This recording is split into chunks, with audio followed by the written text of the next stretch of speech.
Greg, we're about to start the show. You shouldn't start the show with a deep inhale through one of those giant nostrils of yours. Okay. You should, because we're about to start. And breathe before. You shouldn't fiddle with your microphone. Like, this is all going out already. You could put your headset on. Mm-hmm. Drops the phone. This is only going to get worse, right? He just learned how to turn his phone off. I turned it off for him. He's got a dumb phone. He does not have a smartphone. He insists on having the button at the bottom, so it looks like a very old iPhone. It's not in very good shape. And he had to finally turn it off because I threw it out of the room onto the sofa last week because he didn't know how to turn it down or turn it off. A tad aggressive. Childish temper tantrum by you. No doubt. He literally just got a new phone, but requested the one with the button, so they had to go back in the Apple store and wait, we still have these things? And then pulled out, I think, an iPhone 7 or something.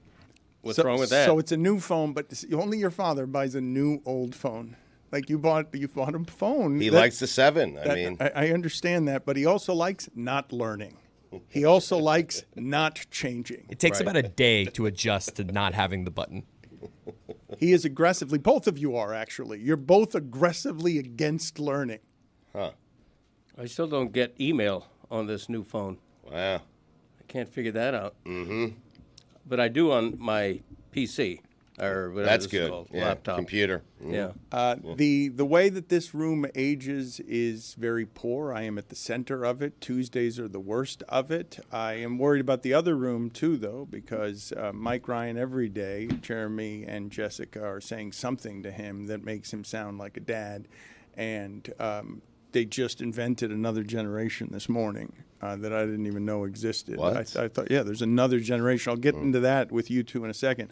But I am not used to our environment creating really good ideas. Yesterday you had one with Steph Curry on the $3 bill, inventing a $3 bill with Steph Curry, hands to his face, sleeping. I like that idea. And Jessica's got a great one today. I think everyone would get on board with Jessica's idea. It's a pretty good idea. What kind of laugh was that? Do you want to tell? Do you want to tell Greg Cote your idea? Do you want to? Because I think both him and Don't tell him. Stugotz. Save it for the I'm audience. saving this for YouTube, Dano. But this is the audience. We're Wait, talking to what? the audience right now. I thought we were just getting to know each other. News to Greg. So you are just putting it. You're going to embargo it for later in the show. When I just told Greg how important it is that this part of the show he be paying attention. You're going to embargo the idea for later in the show. You save the good stuff for when the cameras are rolling. Yep. Greg right now is looking around super confused. Are we on the air or are we not on the air? Do I have an iPhone 7 or do I have a rotary phone? Dad, explain how we're on air right now. Explain it. I mean, people are talking into mics. Somebody must be listening. Yeah. That's all I know. Yeah. Give me that idea if it's that good. It's a good idea. You're going to like the When idea. the cameras are rolling. But the cameras are not yet rolling. See, this is just an audio-only experience. This is our warm-up. This is our prefer that. calisthenics before we go on a 2-hour Let's all stretch. Do people actually know that we do this? Which part? The talking before YouTube. Is this just like a little secret for the people that are pre-gaming and tailgating with us? Because we've never mentioned on main show that this is something that we're doing. This is what I'd like to get better at. It's a Kornheiser trick. He did it at the advent of the internet. He was only on the radio, and then he would talk privately to his most unique audience during the breaks, in the shadows, in a place where you're not getting aggregated. People don't even know what the hell it is. Right, but I think even the YouTube audience has us on mute until the cameras go on.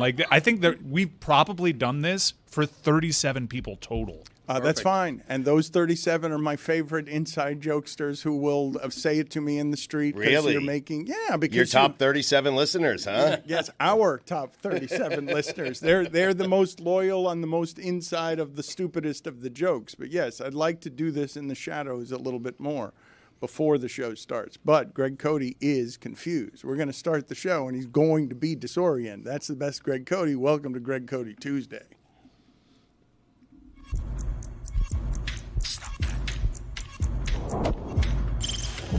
Stop that. Stop that. Stop that. I hear him chat to the noise. Move too quick, can't stop for the talking. I hear him chat with the walking. Just too sharp with the prize. White girls better tell me I'm awesome, yeah. Hot like fire on the pan. If you wanna touch my please, concussion. Cold like 0 degrees. I'm out the cage, gotta let out the beast. Revolutionary, gotta let out the streets. Locked in a cage, I'ma let out the sheets. We can't go out, man, forget my peace. You take the west side, take on the east. I'ma put them in the cage, never let out the. I hear him chat to the noise, move too quick, can't stop for the talking. I hear him chat with the boys, not so tough, but man's keep walking, yeah. Just too sharp with the prize, right girls, let her tell me I'm awesome, yeah. Hot like fire on the pan, if you wanna touch me, please use caution. Stop that, stop that, stop that. Greg Cote, are you aware of what it is that Jeremy, this is a yes or no question, don't give away the answer. Are you aware of what Jeremy is doing today? I asked him who he was. Okay, so I am aware now. All right, you asked him, he told you, and then you now know who he's in a costume of. Stugotz, right. Do you know who Jeremy is dressed as today? Tony Finau. Welcome back, Jeremy. I hope that everybody is happy to have Jeremy back. I can't say it with a great deal of conviction. I suspect he will unleash an assortment of truly terrible puns here. Do you know, Stugotz, you want to take a second guess on who So it's not Finau. Who do you think Jeremy is dressed as today? Jeremy generally dresses better than this. Jason Day. Okay, so we're not going to get a good answer. He does look like an unsuccessful PGA Tour player. He does. Very unsuccessful. Right. Somebody they wouldn't let into the country club. Somebody who's been banned because he thinks he's as good as the other golfers, and they've already told him he's 20 strokes worse than they are. Jessica, you have a good idea for us where we are allowed. I know that you and the rest of us missed the Olympics already, and I know you have a lot of Olympic opinions that have not yet been given. But you want to now merge. You've got a great idea in August that merges the Olympics and football in a way that I believe Stugotz and Greg Cote will endorse. Let's find out together. Bronze medal game for the third place winner of the NFL season. Yeah. The losers of the AFC and NFC championship games play each other for a bronze. Could they be as happy as Jokic was winning a bronze? Now, these two are on record as saying it's worthless to win a bronze. Finishing in third place is for losers. You're just the second loser. I'd rather see the worst two teams in the NFL play a game the week before the Super Bowl for the first pick in the NFL draft. That's just me. But don't the staffs already get to coach in the Pro Bowl? How much more reward do they need? It's not just reward. We need to ravage those human bodies just a little bit more for a game that matters even less than the Super Bowl. But if you put it after the Super Bowl, people will be more interested in it certainly than anything Pro Bowl related. If you put it before the Super Bowl, people would be a hell of a lot more interested than anything Super Bowl related. If you put the Super Bowl out 3 weeks and you play the third place game first. Stugotz, you would watch a Lions-Ravens game last season for third place. I know you would watch it. Yeah, because I bet on it. I mean, so I guess that's a good thing. Otherwise, I don't care who wins the game. Like, I don't care who the third best team in the NFL is. Yeah, players wouldn't care either. Right. I've heard a similar theory that you have a game going on there, but it's like the two worst teams in the NFL, and they actually play for the right to have the number one pick. The winner gets it, and that's a way to like avoid tanking. Steve Martin. That. I mean, yeah. That's a great really? idea. I'll pay. I'm sorry, guys. By the way, this is a poncho. It's supposed to look oversized. I just said it, and your response was good idea. I mean, I don't know what just happened there. So that's a fine for me, then. Yeah, it was super confusing. Getting older. It's very clear to me. Is it Chapel Roan or Chapel Roan or Chappelle Roan? All right, you are going to have to go to the penalty box for that. I don't think that's a fine, or I don't think that's just a fine. I don't know why it is. We've got a major penalty, 5 minutes, derailing. I want to answer my question. Chapel Roan. Jessica and Mike have made Jessica and Jeremy have made Mike very old this morning because they were talking about this video that Jessica described. What's the toilet video? What is it? Are we really going to do this, Dan? I don't think you want to do this right now. Well, I don't know what it is. I don't understand what's popular here. Look, if I don't understand it, Stugotz and Greg Cote are going to feel even older at what is a viral, stupid video as everyone in the information age tries to get eyeballs, and some stupid toilet video has now grabbed everyone 10 through 20 years old. Skibbity toilet, Dan. Skibbity toilet. That's the big one for Gen Alpha. They love it. Gen Skibbity Alpha? toilet. Gen Z a little bit. Gen Alpha really loves it. That's not how generations work. Yes, it is. No, that's way too soon to have another gen. Started in 2010. Why are you still here?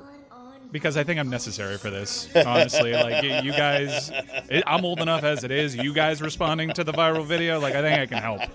This is also a viral video from like 2 years ago. Which Delayed- Is the best That's why part. it's great. Delayed penalty. Yeah, you guys got it in our zone. No, I don't. But I don't want you here during All this. right, You suit need him yourself. here. You need him here. I've got lines, but all right. Awful. Terrible what we're watching. You've got lines? It's gonna haunt I my was dreams. prepared for this after I have a huge Lines. issue. Have a huge issue, number one, with another. I don't know what the hell I'm watching is right now. There used to be gatekeepers when it came to viral videos. You used to have to earn it. Now all of a sudden, a girl says 4 words into a microphone and she's being interviewed by Bill Maher. This is bullshit. Bill Maher didn't interview the grape lady.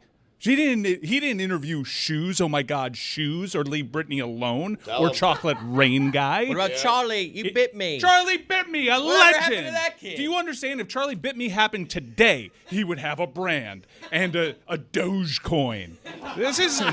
You kids have ruined everything. Gatekeepers are good things.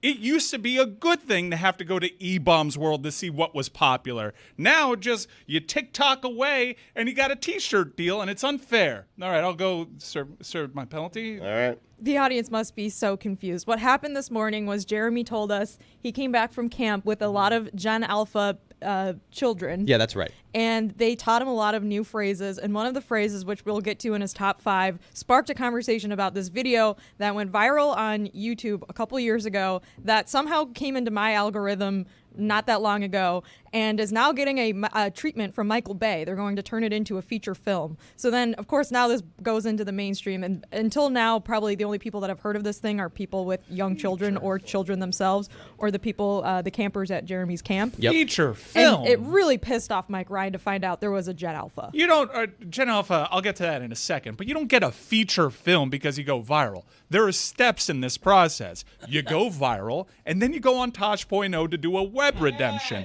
And if that goes viral, then we can start talking about Hollywood. You don't go straight to Michael Bay. Michael Bay is top of the food chain. Why is Michael Bay interested in the stupidity of this video, and why is it that Jeremy is bringing in something 2 years old from 12-year-olds? It's not 2 years old for them, Dan. It's 2 years old in terms of a video, but there is no phrase that I heard more than skibbity toilet, than skibbity toilet Riz, than skibbity Riz, Ohio Riz, or just skibbity toilet on Ohio Riz. I can't be the only one that thinks this sounds Ohio like means super stupid. right? No, you're not the only one. No, this It is sounds Ohio. Is John Woo doing a movie on hide your kids, hide your wife? This is appealing to the generation, and there will be a couple of all future generations are not going to know what cursive looks like, are not going to know how to write cursive, and all future generations are not going to need to know how to read, right? So this is the first of those generations grown up on the stupidity of how videos just sort of addict you and make your brain rot and your eyes glaze over, but you won't have to learn how to read. I was a couple of generations early, huh? You were. You're a visionary. You're a pioneer that way. My daughter's still learning to read. That's still happening. All right. But this is, am I wrong about this? This is, if we're going to create another generation already at 12 years old, that generation is going to be addicted to a phone smarter than the one Greg Cody brought in here, right? Right. It depends on what they're showing up on YouTube. Like, my daughter asked me, she just makes up words because she saw it in a Russian YouTube video, and she's like, "What's a nutria?" I'm like, "What are you talking about?" She's like, "That's the water in your stomach." I'm like, "I'll look that up." I don't think so. Is Gen Alpha now a thing? Is that officially that's so? born between 2010 and 2024. So literally, there's bar mitzvah boys out there who were part of Gen Alpha. So we're giving it like a B-boys. hurricane name Why instead are of they a letter. alpha and not beta? Because this is real beta energy. Why do they get it goes to be from alpha? it goes from Z Beta to energy. Alpha. I don't think so. Why I can't don't they think- just who be get- who gets to 14? make Why that do they up? have to have a name? You don't get to make I that don't up. think they get to be a generation yet. Wait, do generations get to name themselves? Because Tom Brokaw called his generation the greatest generation. I'm like, that's mighty convenient. No, it was, though. My dad's generation. The Brokaw generation. Yeah, no, my dad's right. generation was the greatest generation. There's no doubt. You do have a point there. It's true. Is Frank Brokaw- Sinatra. Wait a minute. Is Easier time, Is man. Brokaw? Wait, how old is? How old Tom Brokaw? was? Question mark. Wait, hold on. Brokaw's still with us, isn't he? It's a question mark. I put a Terrible question news mark. today as I've passed away, according to Dan Le Batard. He's 84. Yeah, So he's is he a still with different? us, He's not so- a different generation than Greg Cody. It's the greatest Yes, he generation. Yes, he is. Yeah, he is. He's the greatest generation. I came after that. I'm Cody, the you're a original. boomer, right? What's my generation Aren't you a called? baby boomer? Am I a boomer? I think you're a boomer. I think I might have been 1 year too late to be a boomer. I don't know how old you are. What is the year difference between generations? What's the number? Is it? I've always thought of it as 20 years between generations, not 14. So it's between 15 and 20 years usually. The greatest generation was actually born between 1901 and 1927. So Brokaw, that doesn't even apply to him. It's the generation before him. Again, I just simply want to get this right. The reason it's a generation is because we're assuming that that you're having kids at 16, 17, 18. So therefore, the difference between the generations has to be 16, 17, 18 years, which would put Greg Cody in Brokaw's generation if he's within 14 years, possibly. Am I wrong? Do I have this incorrect? Are you saying that your dad's generation is the greatest generation when I think you might be saying your generation is the greatest generation? Generations are separated by 21 years, so you know. Well, they're all it's kind of all socially constructed to begin with, but baby boomers were the generation born after World War II during the baby boom when there was a humongous population Right, growth. including me. That would be Greg Cody. Yeah, that's true. Brokaw was born prior to the boomers, which it makes him the greatest generation, along with my dad, Wild Bill Cody, and Frank Sinatra. At first I thought you said Anne Frank. And Frank was pretty good, too. Yeah. I'll tell you what. You owe $5 for coughing. You've been racking up fines, and you're not paying any of them. So you owe. I gave you a $100 euro a few weeks ago. You gave me a $10 euro, You gave me I a meant $10 to euro. write another zero on it. and then I passed it over to Jessica because she's been getting all of the fine money. You owe her about $45, so you can Venmo it to her because you got to start. Venmo. Venmo. You think he knows how to do that? Venmo. I'll write her a check is what I'll do. That boy. Yeah, That how boy. dare her I'll know get a what money to do with order. it. I'll How take about it. that? Hey, I'll get a mobile money order from the deposit. bank. Guys, I'm a millennial. I know how to deposit a check, all right? Do you think if Don't Tase Me Bro happened today, Lin-Manuel Miranda would have to write a musical about it? Do you have cash on you? I got a lot of cash. All right, give me. You owe for a bunch of coughing and an assortment of things. Yeah, and for like 3 weeks running, and for not paying any of your fines before this. I'm going to say $38, and you're getting off cheap. You guys ever see that dude describe that leprechaun that he saw that one time? Now that deserves some eyes.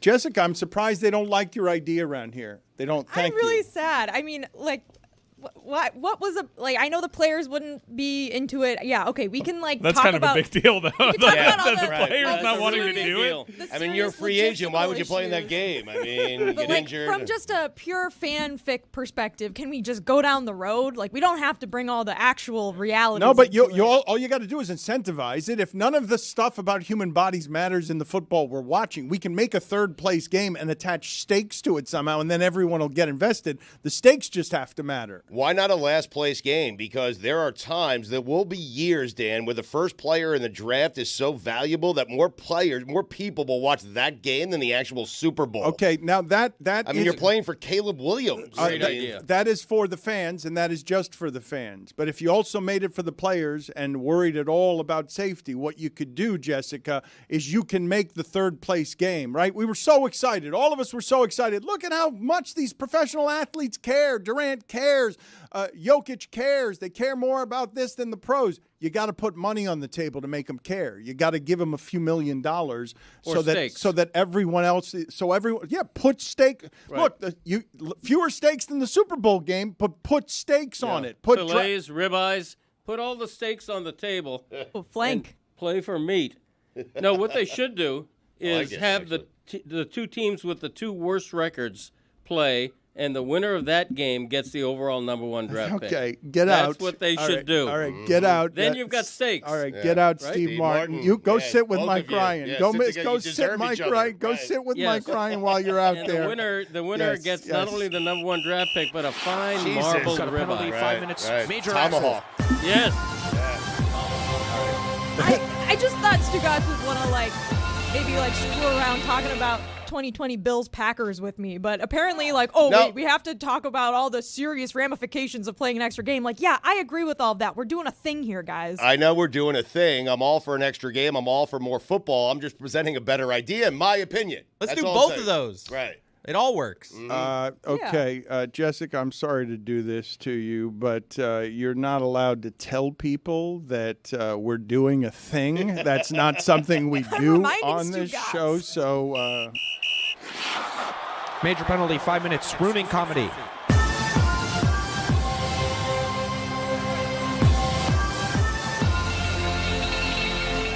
Just me, you, Chris, and Jason Day. all right, Raygun is what Jeremy is doing in the corner there.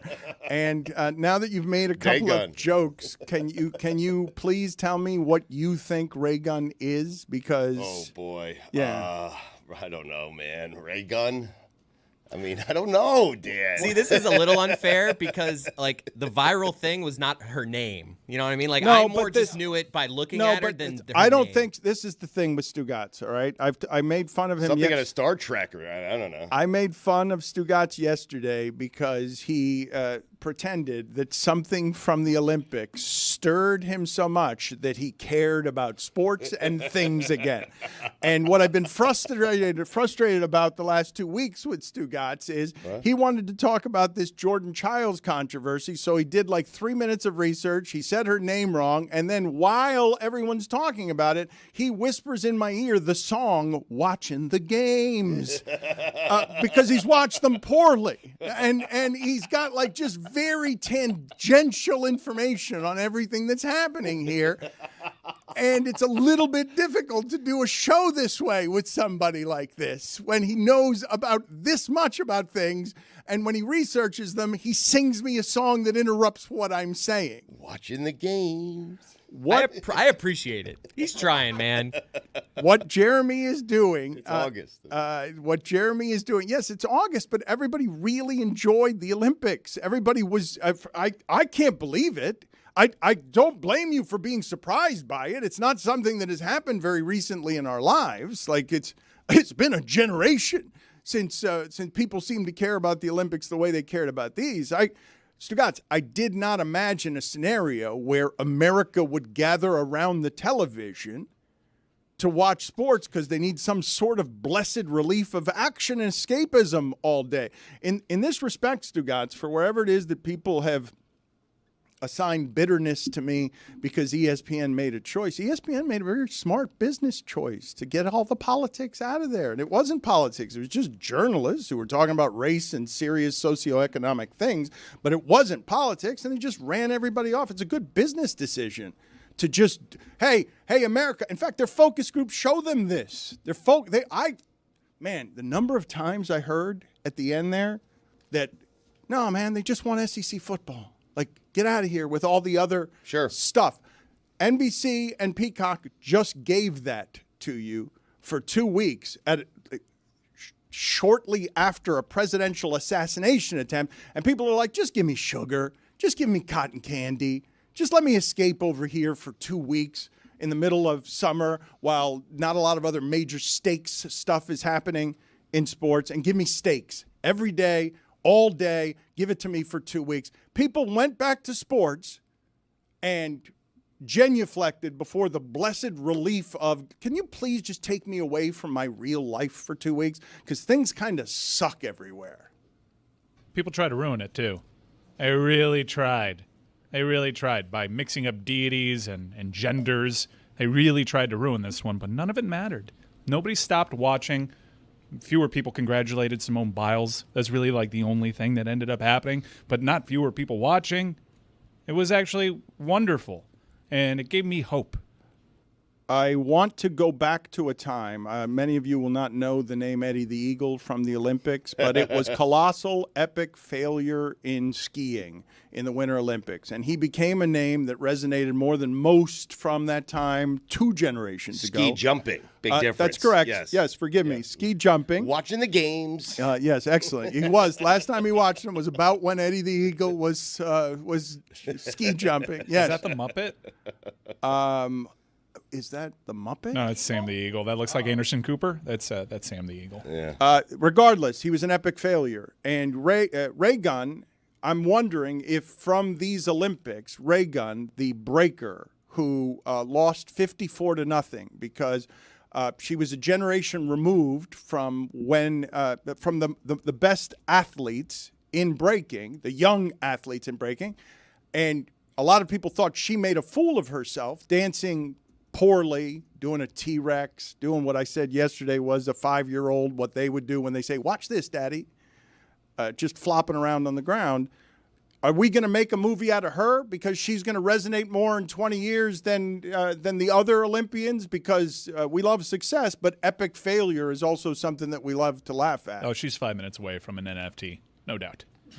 What I love is there's presently a conspiracy theory floating around about Raygun and the entire breaking competition at the Olympics, saying that, which is true, the group that you out of breath? Yeah, I've been dancing a lot. From kangaroo I'm exhausted. dancing? Yes. Well, he's been I've been breakdancing for 20 minutes. He's been doing Raygun for 20 minutes. Yeah. No, I'm You just sound really like exhausted. Taylor around a microphone.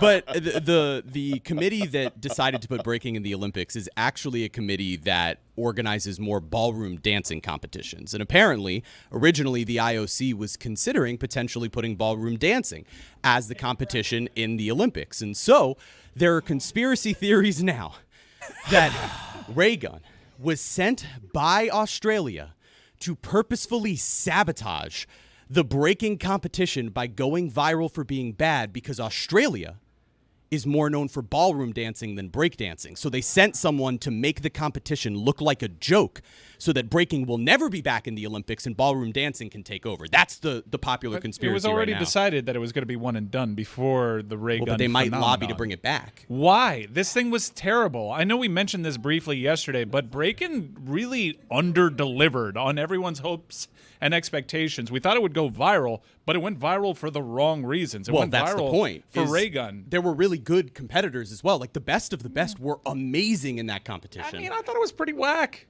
I didn't like it. I didn't like it. The music was really bad, and I think you need good music to go with good dancing. It just, none of it popped. It kind of, in theory, I like the idea. I'm all for like an Olympic Games of games that aren't conventional. Throw cornhole in there. That's all fun. This wasn't fun. It was kind of, you would flip to it and you would be bored really quickly because you need good music for this stuff to work. That's why if Breakin' and Breakin' 2 Electric Boogaloo had bad, like, royalty-free music, like, it would not be the sensation it became. Everyone knows the names Turbo and Ozone, right, Jess? Breaking 2 Electric Boogaloo is not something I expected to hear today. Thank you for bringing it to us. Was it Turbo or Ozone that did the thing with the broom? Because that was dope. Turbo. What about Skibbity Toilet? Did you expect to hear that today? On Skibbity. If you freeze it, you can see the string on the broom, which kind of ruins the magic. Greg Cody, I feel like you've got opinions here. There are things that you want to say.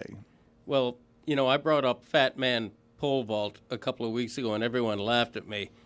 You need more weird things in the Olympics. You need silly events, you know, produce aisle shot put, for example, like on the Greg Cody show. Great idea. You got to have ridiculous events. You got to have obese people. You got to have things that are unusual. Enough with good athletes. Come on. That's him thinking he nailed the disc. He's watching the clock.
Greg Cody's only interest in that first segment was getting a plug out on his podcast and the produce aisle shot put Olympic event that he and his son did. That, by the way, I want you guys, when I say that Greg Cody is against learning, okay, I was not trying to get him with a hard network out there. I gave him the show with 30 seconds left. Yep. And he was so proud of himself for noticing that he stopped thinking about how he was going to end the segment with something funny or good. He was just going to be proud after all these years that he walked us right up to the ending without thinking, oh, the point here is to be clever at the end and give people the punctuation. Instead, all he did was, instead of dismounting, come on, because he knew exactly where the clock was. But that time, I wasn't trying to trick him. If I was trying to trick him, I would have done it with 8 seconds left or 5 seconds left, not 30 seconds left. Easy to say after well, the fact. but this you is the explaining thing. the show, Dan? Like, is this? Should you be saying all That's of like this the to biggest the audience? penalty that I've seen thus far. All right. 5 minutes Really? for comedy. We've got a penalty, 5 minutes. Major asshole. Fair, I didn't trigger that. He did. Did he just call himself a major asshole? He He did, just which gave is himself a a- penalty for it was being a major asshole? I think it's a little harsh. Yeah, it's a little harsh. Not inaccurate, but harsh. What is going on with your Olympic Games with Christopher? You know what? We're coming down to the wire. We've had 8 events. He's won 5. I've won 3. Right. And we've got 2 events next week. If I win them both, there will be a 1-event Olympic off. Wow. To see who wins the father-son Olympics. So I'm coming on big.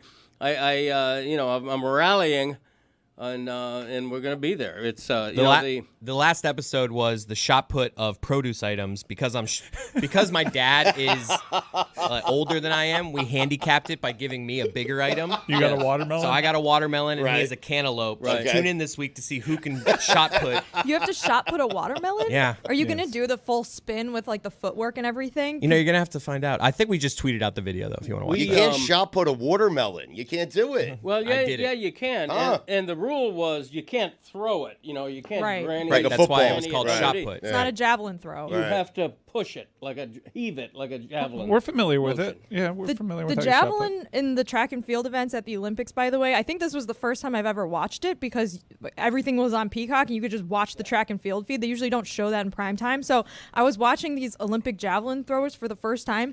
Did you guys see how they would like heave it before they got to the line and then fall forward onto their hands? Like they threw it so hard that they would like fall onto all fours. It was crazy. Because they're not allowed to go past the line. Yeah, kinda you thing? can't go past the line. So like some of them would like go up to the line and then like chuck it. You And then can some of land them- past the line, right? No, that's You the can't? thing. Can't Oh, cross- really? can't So if cross you the want line to at put your all. whole body into it, you have to release it from further away so you can give your space like- to land before the line. like flying forward, then they'd land on their hands, and like the javelin would go psh, like all the way down a football field. You know what shocked me distance. about the Anfield events? That if it's raining, they don't really suspend them. No. It's just another obstacle for these athletes to overcome, Right. which honestly seems really dangerous Yeah, because they like the hammer throw in particular, it's a very slick surface, and you add water to it. Like Right. people can get seriously hurt doing this. They're stuff. handling weapons out there. Yes. I mean, seriously. What a weird weapons. event. Why are we throwing hammers? Hammer throw and discus are probably the two scariest Your things son to threw judge. a watermelon. Well, but Where do the judges stand? Well, so they have the net, so I assume that if it's off to the side, it just goes into the net and it won't actually hit someone. But yeah, they're all the way out in the field. I also What Billy are they judging really? Because it's just like it's on tape measure guy, really. well, they don't. I think it's electronic now for like long jump and triple jump is all done with like VAR. Yeah. I don't know. Discus and hammer throw and shot put. But Billy and I were talking about this last week. So the pole vaulters have to bring their own poles to the Olympics and to meets and stuff like that. And they're like insanely long and heavy. And some airlines don't let you fly with your pole. So you have to book certain airlines, and it's becoming like more and more expensive to pole vault now because you can't get your pole. Some people stash their poles like in Europe for all the European meets because they can't bring their poles overseas. why aren't there collapsible poles like pool cues? Probably because you don't want it to collapse like while you're pole vaulting. I but it would wouldn't. guess it's You like lock an it in, integrity right. thing. Yeah, you screw it Yeah. like a pool Dude, Yeah. when I don't someone know. shows up to the pool hall with one of those, get out of the way. Yeah, You're seriously. toast. Are you? You're toast. Really? If someone Yeah. assembles a pool cue in front of you, like, Yeah. I don't know what we just agreed to, I'm out of here. also, a shark. nerd alert. I'm not certain it's a shark. I mean, doesn't mean it doesn't guarantee you're good at pool because you bring your own cue. It does. It does. No, it doesn't guarantee. When you go to the bowling alley and you bring your own ball, it doesn't guarantee you're good at bowling. But in pool, it does. It's a bluff. We put it on the poll. If you go to a pool hall and you assemble a cue right before your opponent, that person is going to win. Okay. The person that is assembling the cue wins every time. I also want to put on wins the poll. before the game starts. Yes. Well, much of the game is mental. Who looks more like a tool? Guy rolling in his bowling ball or a guy walking in with his briefcase with his pool stick? Well, I can't make eye contact with the dude that's assembling the pool cue because he's already won the mental battle with me. By the You way, just hand them your money. by the way, if you're walking into a bowling alley on league night with more than 2 bowling balls, get out of my alley. Get out of my league. I have 3. It is ridiculous. I have a spare ball, and then I got my strike ball and my backup strike. No, ball. that's one ball too many. Greg, do you use that little fan? Actually, ever? does. A lot of people do that. So, a lot of people at bowling, they have a little Roby fan right at the table, and it's blowing on them the entire time. Ridiculous. Yeah, but there's that little fan that comes out through that conveyor belt. You're talking about I do love people, that. Yeah, I always put my people hands do that there. to because I love watched that. somebody try their hands there one time. I'm like, that's what the pros do. It's a power It's move. like when tennis players blow on their fingers right before they serve. Yes. They're like, It's a power move to put your hand over that Why thing, are even your if it hands doesn't do sweating? Bowling is not that exerting. I bowl. says the guy who's not that good at bowling. Wait, pretty Chris, good. you bring 3 balls to the alley? I have a whole thing. I have a roller bag. It's obnoxious. I mean, what do you want seriously. I bring 1 ball, then I use a house ball for my 10-pin spares. Nice. If you guys tie, what's the deciding event? Have you figured that out? We haven't yet. I've already come up with one event for next week. It's got to be vetted, but my event suggestion might be pool noodle javelin. What? Pool noodle javelin. That seems very difficult. So many This outside is the real variables. deal, man. Anybody can throw a shot put. Who can throw a cantaloupe? You got to be careful. If you have your pool noodles lying around for a long time, snakes hide in those things. Yep. The more you know. Really? Yeah. Yeah. What? If I were a That's right, snake, that's yeah. where I'd chill out. It's Are like you a kidding? home. Yeah. Inside the noodle hole? Happens all the time in It does. Florida. Yeah, I've read that actually. Nice and snug. And also, rats will eat a pool noodle. Yeah, I place is discovered that a terrible. couple of years ago. Rats will eat anything. They'll eat paper, cardboard, stuff like that. Probably, and rats would eat a cantaloupe, just like squirrels would eat mangoes. Let's show Greg Cody throwing a cantaloupe on the side of his home. This is a shot put. Shot This put, is yeah. the shot put. Yes, excuse me. I'm sorry to call it throwing because he's lined up like a pitcher there. And There's no throwing. and if you, yes, of course. So here's the video of Greg Cody doing the shot put, or perhaps it doesn't work, and we'll go to it another time. Not right now. Here it is. Are you feeling confident? I'm feeling confident-ish. Hold on, let me get the video audience here. All right, so he's got to meet. The flag on the left is what The he's trying to FPL beat. flags in the. About 9 yards away. Gardner Your flag. mark. Go ahead. Yeah, that was a throw. That wasn't a shot. That was put. a throw. I That went was like a that. throw. I went That's like it. this. You did. You beat him, but that wasn't a shot put. I went like this. No, that's a throw. No, That's it was not a extension. throw. Yeah. That's why they have judges. You are just like the Herculean people who do it in the Olympics. Thank you. You did throw it further than Chris did, though. Damn right I He did. pushed out a cantaloupe. Honorary mother. Well, since we're spoiling it, we can now spoil everything. The watermelon that I threw exploded because my dad was like, we should do this 3 throws each. My first throw completely exploded my watermelon because, of course, I threw it Who 20 could have feet seen in the that air. coming? And in the video right before, Gallagher. I said, Dad, this is stupid. It's going to explode. He's like, no, best of 3 throws each. And it was- here's the hidden prize. It turned out the watermelon turned out to have yellow meat in it, or flesh they call it. It was a yellow flesh watermelon. I didn't even know that existed. I thought all watermelons were red. Bring you back know- seeds in watermelons. Did by you the know way. that there's We a don't like NASCAR seedless driver? melons. What? There's a NASCAR driver that's nicknamed the Watermelon Man I did not know that. because his Really? whole Ryan Blaney is like his whole thing is like when I win a race, I throw a watermelon, and that's why I'm called the Watermelon Man. Oh, I like it.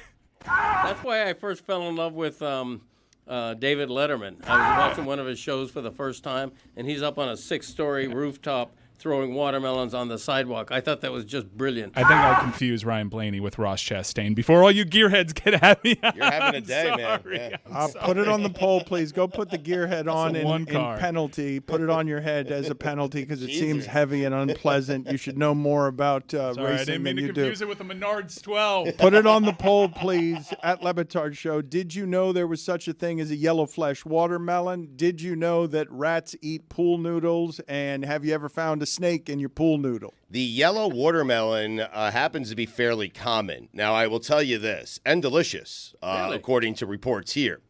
If I get a watermelon, open it up, and it's yellow inside, not eating. I hear you. No, not that was having my it. first Right. reaction was to be repulsed. Mm-hmm. Yeah. Yeah. To think it had rotted or something? To think, what the hell is this? Because I thought I'm buying a watermelon. I thought they were only red. The yellow is generally sweeter and has a honey-like taste to it. Yeah.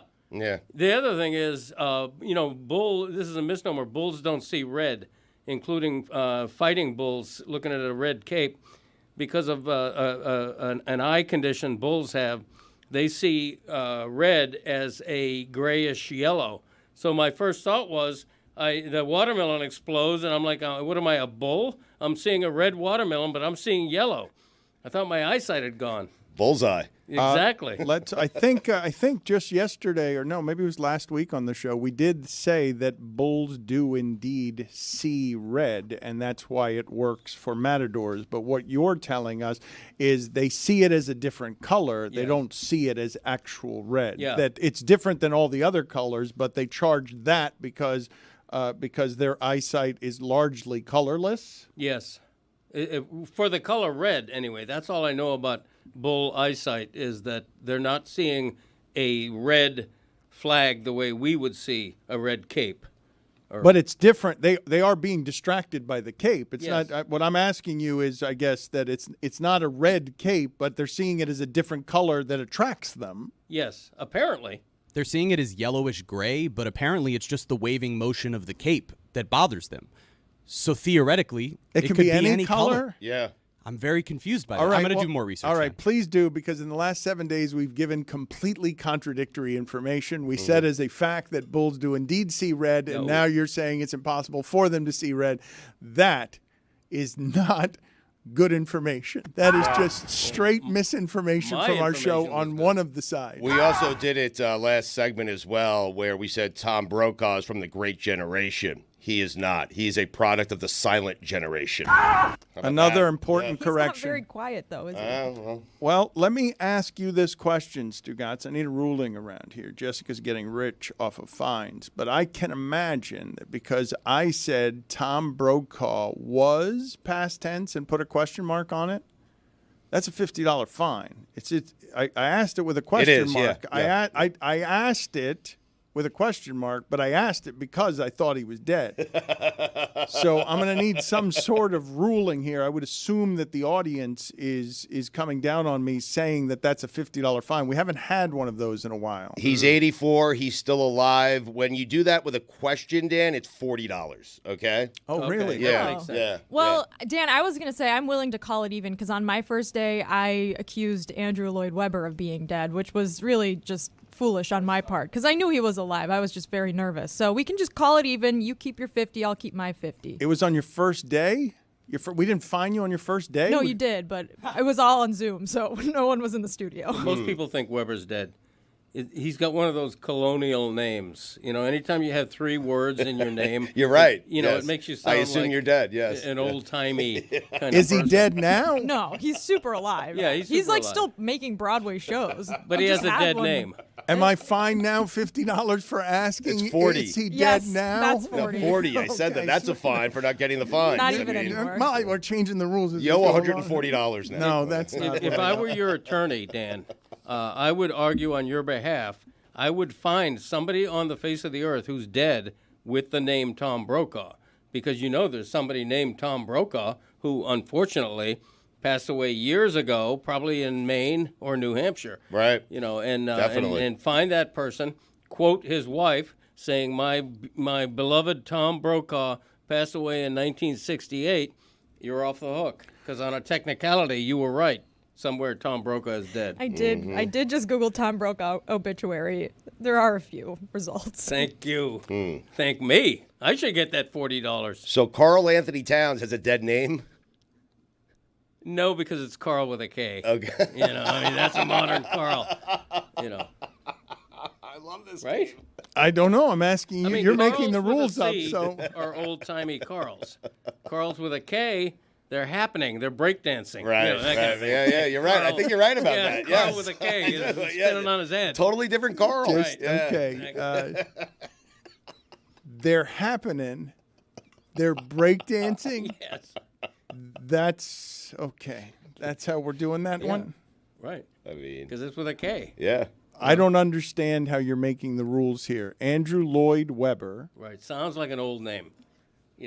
Not medieval old, but like colonial old. But it's the Lloyd, right? Because if I said to you Andrew Webber, you wouldn't think it's old or colonial. No, Andrew tends to be an old name. Andy is Andrew's son, who doesn't go by Junior. But Andrew Lloyd With a Webber, second, I right. can see why Jess thought that was a dead celebrity. Yeah, it's also the Britishness of it. Yeah. Makes it seem older, That's more true. esteemed. Yeah, good point. Thank you. Guys, can you please get for me, the talkback's not working, can you get for me the American Ninja Warrior video, please? Because Greg Cody has said something, and this might be generational as well. I don't know what's happening here. I'm legitimately surprised, and I don't know the entirety of his opinion on this. He simply said today that American Ninja Warrior is sad. Yeah. He described it as sad, which is not something I've ever heard it described at.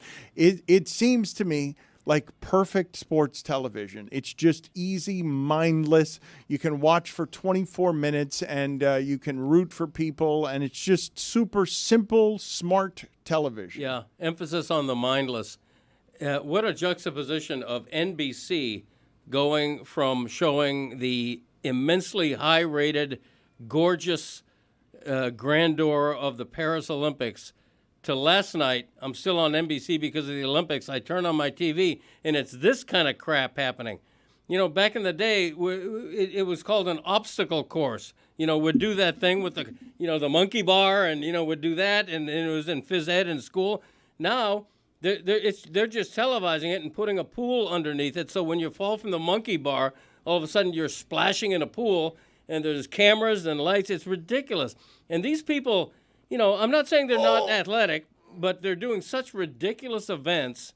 They're all trying to get famous. Look at me, Louis, and Billy Gill. I hate to say it, but he's an example, feeding into this whole ninja warrior mystique. These are not athletes, okay? What they're doing is not particularly difficult. You've got to be shitting me. No, they're all young. They've trained for it, but it's nonsensical what they're doing. You have to be kidding me. You don't think American Ninja Warriors are athletes? Like, how can you say that with a straight face? I'm watching somebody jump in a pool right now. You could not do one. That's a mean.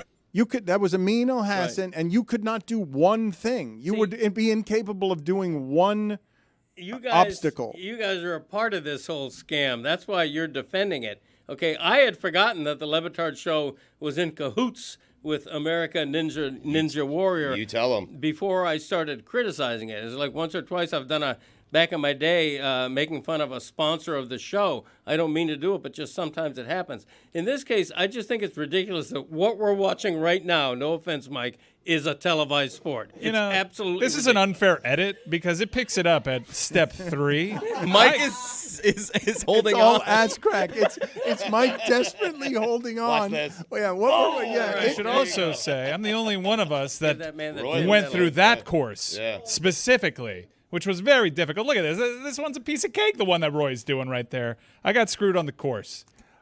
Greg Cody. This is televised.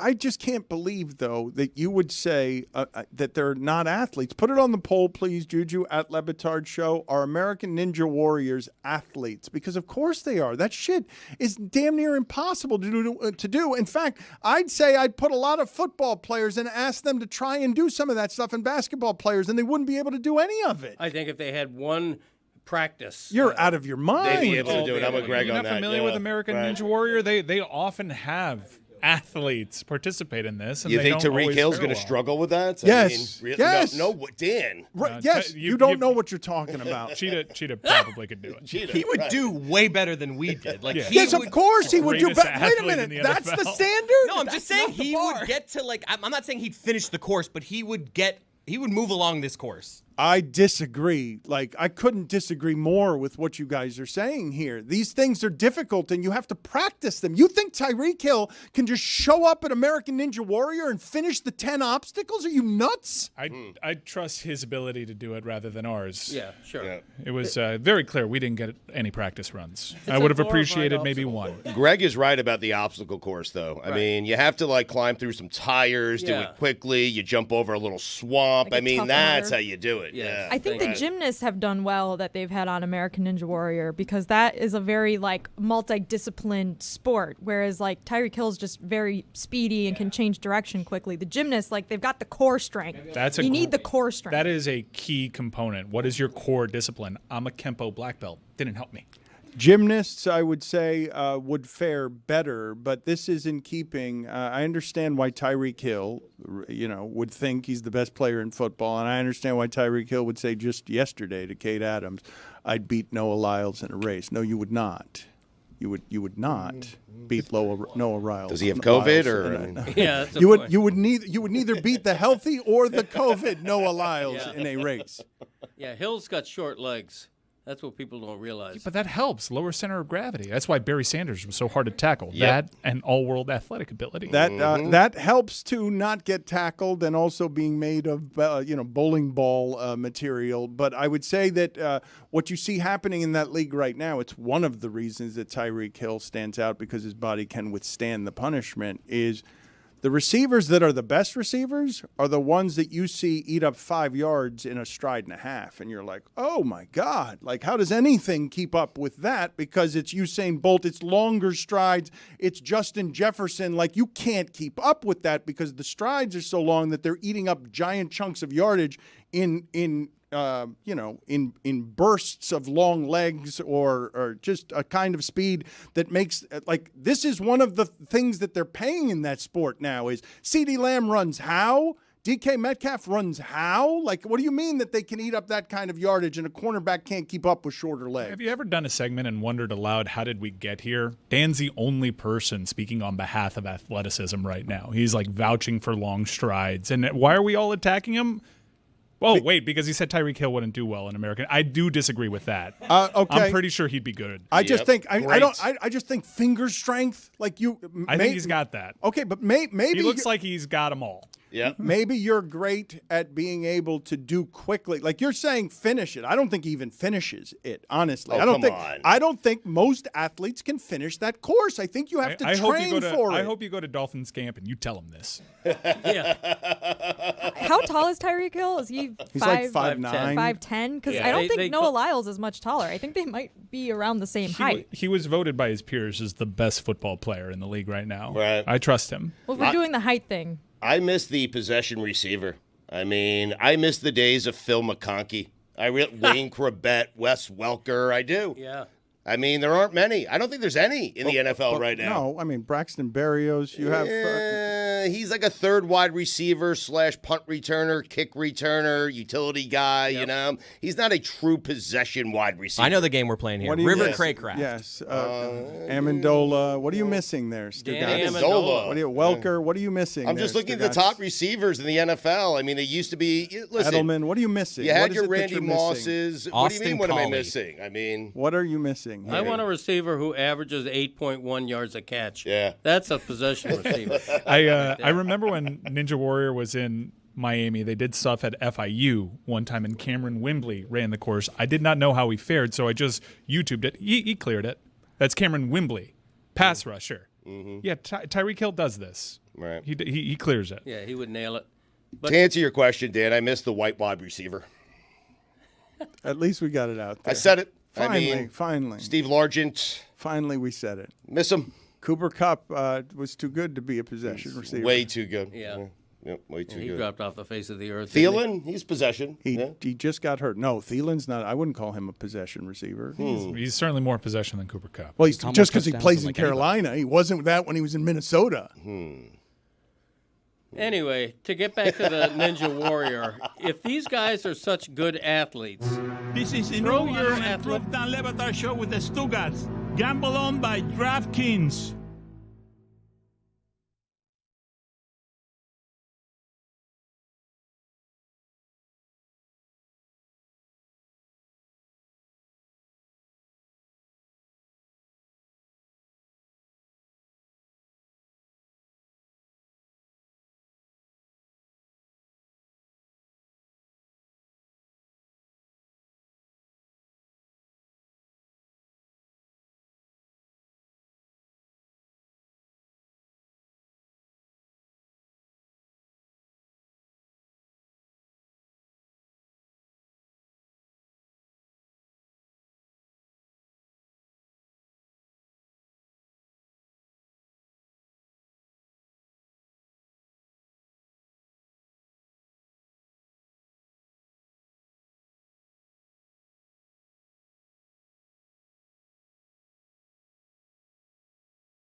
We are cooking up a classic interview for you in the DLS Throwback Kitchen. Enjoy this throwback chat with a man Stugotz loves to impersonate, celeb chef Guy Fieri.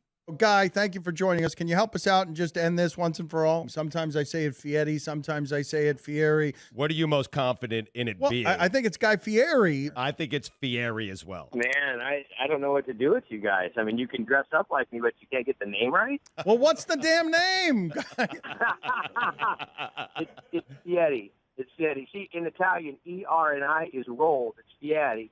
It doesn't have a T in it. Everybody wants to put a T in it, but it's Fieri. So, Well, call me Guy. I'm not too hung up.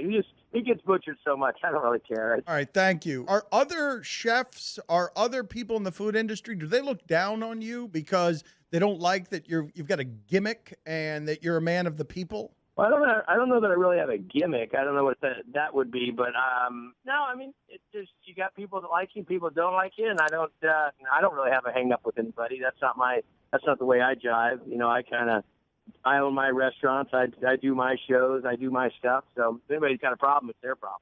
You insulted him, man. Did I? A gimmick, Yeah, this hasn't started real well. He can't get the name right, and then he pops off. You know, so it's all right. But we'll get through this. I mean, this is no gimmick. This guy is a great chef who has become very popular and has a TV show. No, but come on, man. His look's awesome.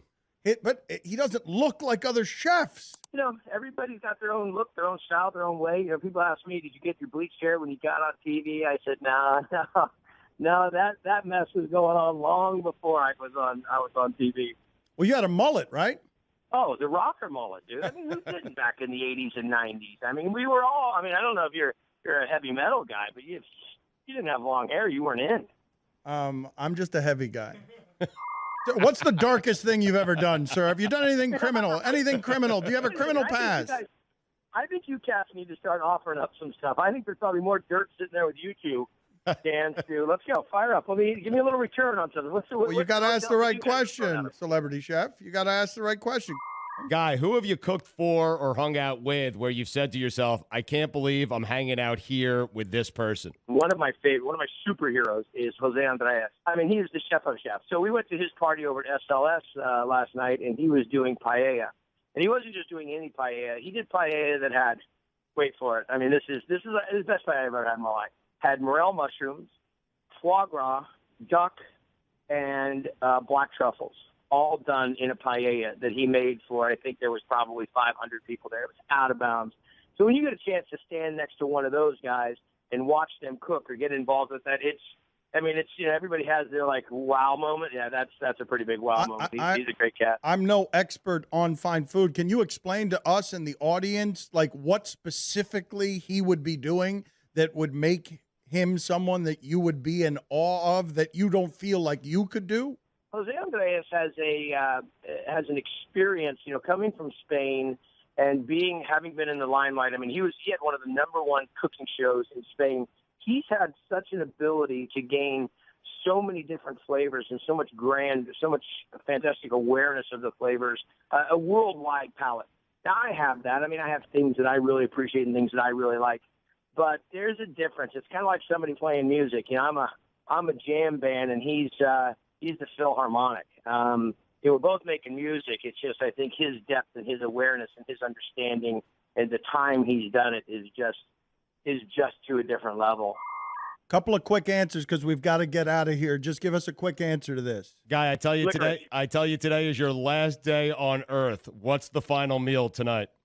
You know what? I think it's going to have to be something back to the childhood. I'm going to go pasta, really good pasta and really good simple tomato sauce, but really made correctly. Number one, first ballot, Hall of Famer, sports food. I got to go nachos.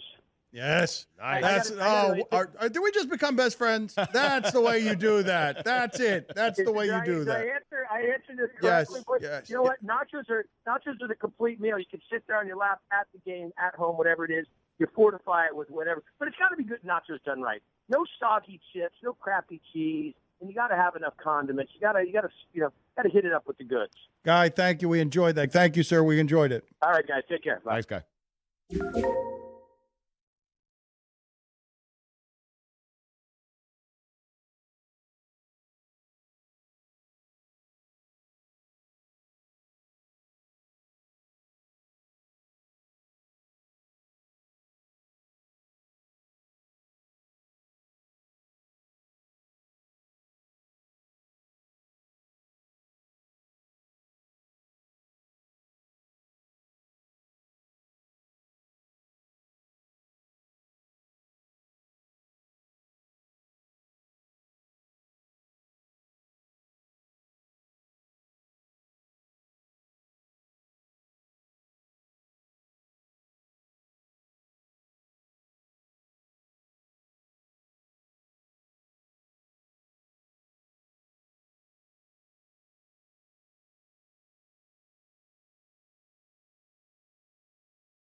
I'm seeing some highlights up here of Mookie Betts hitting a home run during the Dodgers-Brewers game, and I read something yesterday about Mookie Betts refuses to stay at that Pfister Hotel in Milwaukee that is haunted. He stays apart from his teammates and everyone else.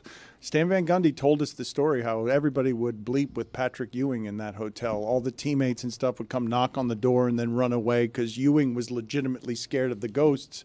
Mookie Betts will not stay at the Pfister Hotel in Milwaukee. He gets an Airbnb nearby, and all of his Dodgers teammates are staying there.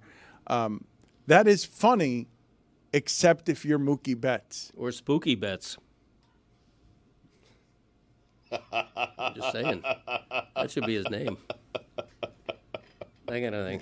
Vigorous swig Drink the water. coming. He undoes. He undoes it. Well, I see that you've undone the top of that. You got in with 2 words. You're pleased with yourself. Here, toast yourself. You deserve a swig. Thank Go you. ahead. Usually I sip coffee because it's very hot. Right. This time I'm going to swig on your behalf. Stugotz, credit to you. It was indeed Turbo that did the breakdance routine with the broom. It was very impressive off the top of your dome. Also, I just watched that during the break, and the rare duo, Turbo and Ozone, were the very clear leader. His name goes second in the duo's name. Is there another example of that? Montana and Rice? I was going to think like maybe Don Simpson and Jerry Bruckheimer. The where the star is the second name in a duo. Star is different. Leader. Yes. Leader usually goes first because they lead. Like, you can cite an example where Sonny and Cher were a very famous duo. Cher was the star, but Sonny was a very clear leader. The fact that you're mentioning Sonny and Cher made me think of something that my father said this weekend out of nowhere. He was asking me a lot of questions. You talk about the silent generation. You talk about Tom Brokaw's age. For some reason, my father wanted to talk about Sonny and Cher all weekend. And he's fascinated by the way Sonny died, because he's like, did you know how Sonny died? And I'm like, yeah, he had a skiing accident and he ran into a tree. And my father's like, that'll never happen to me. And I'm like, yeah, that's probably true. You would probably not die in a skiing accident because you're not going to be someone who skis. But then the next thing he says to me is, do you know what Sonny Bono's last words were? And I'm like, what? And he's like, who put that fucking tree there? Too soon, number one, Poppy. And number 2, was he just setting you up for his own routine? My father does not usually talk to you about Sonny and Cher for 15 minutes to give you that terrible joke. He was laughing through the joke before he said it, and I'm just looking at him like he was just delighted in the fact that someone had died in a way he never would because he's not a skier. That's what happened with my father this weekend. What just happened during the break with Stugotz, though, is as soon as I go to my wallet and pull out money for fines, he starts smelling the money. And so he asked me for money during the break, saying, let's get Will Levis for God Bless Football. He's like, I want to start paying I want to start paying Will Levis to be somebody. Are you going to have him replace Austin Eckler? Well, no, I'd like to have Eckler as well, but Will Levis is someone who joined me and Billy at Radio Row during Super Bowl week last year, and he was fantastic. Does not take himself very seriously. Now, we have no idea if he's good. We have no idea if he's the long-term starter in Tennessee, but I do like his personality, and if he turns out to be a starting quarterback and a good starting quarterback, then we're on to something here with God Bless Football. And so Will Levis is a guy that I just happen to like, and he has shot a ridiculous new commercial. I have not seen the quarterbacks do this with a sense of humor. And honest to God, it sort of reminds me of Dave Grohl having fun with music videos and saying music videos don't have to all be artistic. They can also be funny. Will Levis is doing a commercial for Hellman's here, and it's Hellman's as a perfume. Like, obviously disgusting, but he's turning the corporate sponsor into his sense of humor and saying, okay, I'll do a commercial for you as the NFL quarterback for Hellman's mayonnaise, but I'm going to do it sexy. I'm going to do this goop, this terrible goop that is Whoa, relax. Well, it's delicious. Goop. It's delicious goop, but it's not sexy. Cologne de mayonnaise is not something anyone is buying, but Will Levis is doing a commercial for the scent of mayo. Who wants to smell like mayo? That's what I usually smell like. It's not a scent people find sexy. Let's watch this.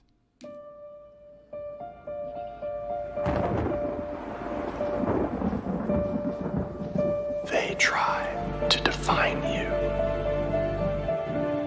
but you are the ingredient to your own success.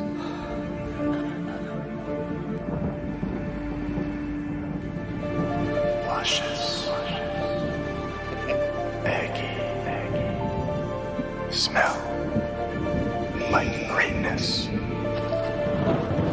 Will Levis, number 8, Parfum de mayonnaise. That's great. Not a lot of quarterbacks have made that commercial. Bacon and eggs. Got it right? Eggs are the leader. Eggs are the leader. No, Are they? No, But bacon's no. a star. Eggs are the leader. Yeah. We're not saying the star. Mike is right. Bacon is the star. Bacon is Eggs are the unquestionably leader. the star. I won't have eggs without bacon. I will have bacon without eggs. I mean, I don't know who But then leads it's not who, breakfast. but well, it is for me. Bacon's the alpha dog. It's Yeah. almost like it's tough to do this with items that don't speak. Why are you doing this, Jess, where you're saying eggs are the leader of bacon and eggs? Because they are. Yeah.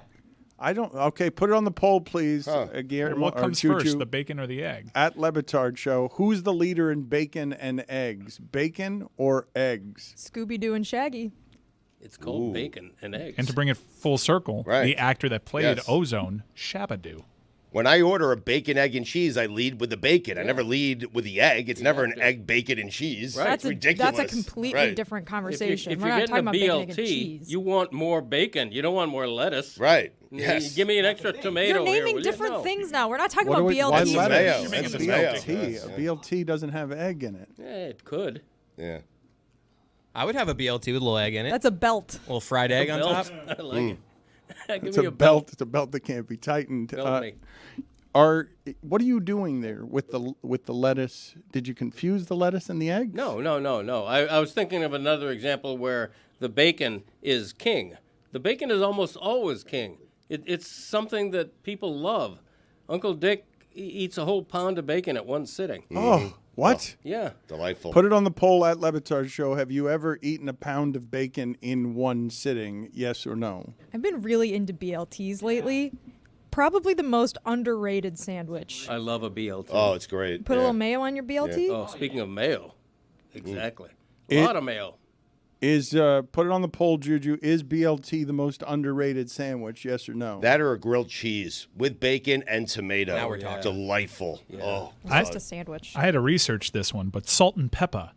I thought Peppa was the leader of this duo, but it turns out Salt founded the famous hip-hop duo. Well, Jessica said Scooby-Doo and Shaggy. I don't. Are they a famous duo? Like, is that because Scooby-Doo's the star there? Is he not? It's not Yeah. Shaggy who's the star, but Shaggy's the owner. Or Shaggy, ostensibly, Scooby-Doo is a cartoon dog that has all dog properties, right? He's got to have an owner. Can a duo live inside a larger group? I guess Casey and JoJo, they were a part of The Jodeci. Dan Le Batard Show with Stugotz. I mean, the name of the show is Scooby-Doo. He's the star, but who's not the Shaggy. leader? Right, it's not Shaggy. I think of Scooby-Doo as the star, but Mike is saying he's trying to make a distinction between star and leader. They can be you could do that with our show. You could do that with Highly Questionable. Who's the star and who's the leader? You could do that here. I mean, Shaggy was mainly the interpreter, although it wasn't that hard. Scooby-Doo didn't need an interpreter. You could, he's saying zoinks. I don't think he's part of the group without Shaggy, though. Right. Like they do- need each other. But do people associate? If I threw out to the audience famous duos for all time, that Scooby-Doo and Shaggy are coming in the top 1,000, because I don't think of them as two things that have to go together like peanut butter and jelly. It is rare to have a duo breakout. Usually, it's in sync, where you have a breakout star. But for another group, essentially, to be born out of a group, now that's random. With Scooby-Doo, I always looked as Fred. I looked to Fred as the leader. He had the blonde hair. He drove the van all the time. Yeah. And Social Construct at the time was white male with blonde hair, he's the leader. Well, that's why Sonny went ahead of Cher too, same time period. That is why Cher was not the star. It should have been Cher and Sonny. Sonny was hanging on for a ride there. Like he was not the talented one in that particular combination. Chris just mentioned off mic that sometimes it's what sounds better. And that's true. I'm sure a lot of bands have broken up that way too. It's like I understand that you're the founder, but it just sounds better this way. Right. Tom and Jerry got it right, correct? Jerry and Tom, I guess, could work if that was what it came out the gates with, but I'm with you. Just Tom and Jerry just feels right. Well, no, you've got it right on Sonny and Cher, because Cher and Sonny doesn't work at all. No, neither would Garfunkel and Simon. Right. It's just totally. Fly. Yep. Yeah. But how much of that is just because it's what you're used to? If we had heard it. Yeah, all of it. Yeah, right. Thank you. Of course. Oates and Hall? Okay. No thanks. No, thank you. No. But it sounds like a lovely cereal. I don't want a jelly and peanut butter sandwich. That sounds ridiculous. You would mock me if I said that. You'd think I have sandwich dyslexia. Is peanut butter the leader there? Yes. I'm not so sure. Yes. That's what Jess said back here. No, I'm a big jelly guy. It's got the stronger flavor profile out of the two. Yeah. Crunchy What kind of peanut jelly butter? are we talking if about? I throw any kind of crunchy, if I put any kind of grape jelly on something, it's going to get overwhelmed by the crunchy peanut butter. The crunchy peanut butter dominates that situation. But that's why I don't understand what you're doing with eggs. I think bacon dominates eggs. Mm-hmm. But eggs are the leader. No. This is really hard when they're not speaking. Eggs when it's are a a non-speaking bystander. role. Speaking to me. Scooby-Doo doesn't speak. It's the same affliction that he's got there. He does speak. Come on, you. You just Right. That's speaking. Everyone understands.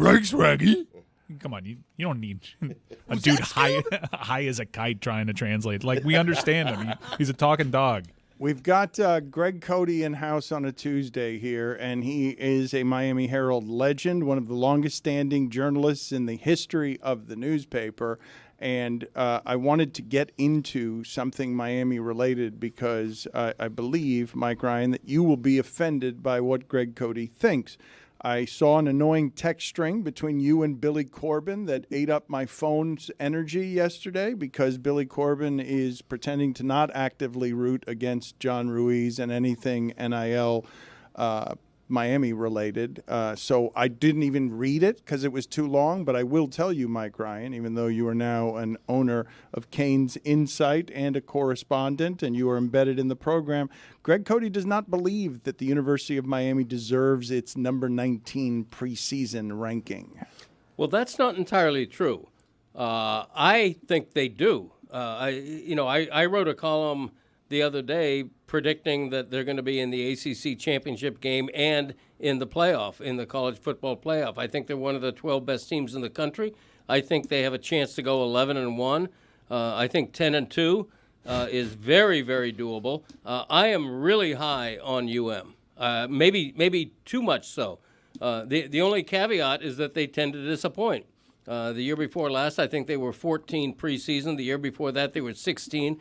We've been here before, right? And they have to win the opener in the Swamp. And the last time I looked, they're a narrow favorite. If they lose that, everything sags. The whole season sags, and it's like, here we go again. But I think Cam Ward is great. I think the running back they got, Martinez, is great.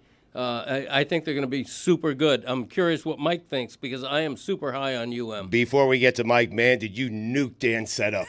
Can't think of something more opposite than how Dan set it up. I think Greg's more bullish on them than I am. I have this, in fairness to Dan, and I love you, Greg, I'm copied on the same email with your topics, and you're questioning whether number 19 is too high for the Canes. I said, is Hurricanes number 19 preseason AP ranking too high? You were just now asking I'm a question. answering it. Okay, The answer is no. You're answering your own question. There was Got a it. question mark on the end of that. I apologize. Okay. I apologize. I mean, I'm posing a question. Now I'm providing an answer, and an emphatic answer with an exclamation point on the end of it. You know what you're doing. My bad. Yeah, not 3 exclamation points like my wife. All her emails, if she's effusive about something, it's got to have 3 exclamation points. 1 will do. But, I think the Canes are going to be really, really good. 1 exclamation point at the end of that? You only need 1. I hate the 3 multiple exclamation points. I get it already. I like right, 3. right. Got to really just pound the pound your point home. No. Do you? 3. Okay. What if they're 3, but they're in separate sentences? Like, hey, it's great to hear from you. And then at the end, thanks. No. That I will go back and fix. If Yeah. I put an exclamation point on the first sentence and then I think the second one, I'll go back and change that first sentence to a period. I'm like, Yes. you can't have 2 exclamation Yeah, and points. thanks should never have an exclamation point. Really? What? Yeah. No, I don't think so. I have to limit myself to 3 exclamation points per email. I don't want to seem too exuberant. But Greg is right. Thanks on its own is enough. Yeah. That's it. I don't want you Thanks. yelling at me, thanks. Yeah. Without an exclamation, you're saying thanks. With an exclamation, you're saying thanks. It could also be thanks. I don't want to say thanks. I want to say thanks. Thank you. You know, it goes well. Thanks is its own emphasis. Like, you don't need anything at the end of it. Do you see now why the meeting is important? No. No, I don't. I was here before you were, by the way. He was. You were rolling out of bed there in the suite, and I'm here at 7:45, looking around, saying, "Where's our meeting?" Yeah. Yeah, here I'm ready. He was actually saying, "Where's Dan?" I want to explain to him what I mean by too high, number 19 preseason rankings. Yeah. But you weren't here. But the lesson here is next time somebody poses a question in their show topics, is number 19 too high for the Hurricanes? Doesn't mean they're saying it is. It means it's a talking point. I'm willing to discuss. I think they're going to be really, really good. Yeah, you mentioned that. You always do with the local teams. I will tell you that one of except the Marlins, the unique spaces that you occupy, and this is really funny and crazy and also true. Greg Cote, the last 2 years, has predicted a Miami Dolphins Super Bowl appearance. They have not won a playoff game. He feels like he's been right the last 2 years. That's hard to do. Because their offense has been good, he feels like his homerism has been rewarded. He has predicted Super Bowl each of the last 2 years. He has been flagrantly wrong. They have not won a single playoff game. Right. Still feels like he's right. Mm-hmm. to a certain degree. Yeah. I called the turnaround. I think they got to solve fizzling at the end of the season. You know, they start off good, and then they take a big giant crap in the last quarter of the season, and which is why the last 2 playoff games have been on the road in tough places to play. You got to get a home playoff game. Can't be playing in Kansas City in January. It's like absolutely ridiculous. I also overestimated the Chiefs. I thought when Tyreek left to come to Miami. Underestimated the Chiefs? Yeah, I think Kansas. I thought underestimated. You overestimated the Chiefs. I mean, overestimated. I thought underestimated. You underestimated the You Chiefs. thought they were done when Tyreek Hill came to Miami. Not done, but I thought they were done as this dynasty that's going to win 2 more Super Bowls in a row. Sure.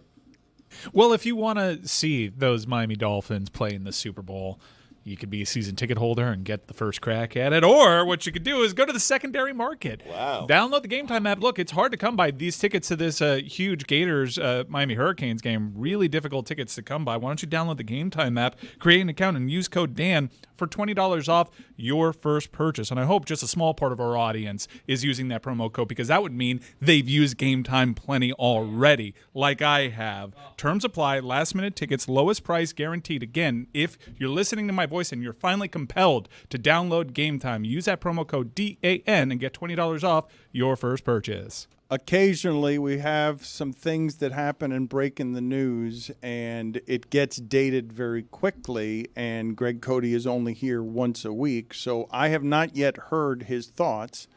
Let's see if I can introduce this correctly on FIU getting into a relationship with Pitbull in the naming of the stadium.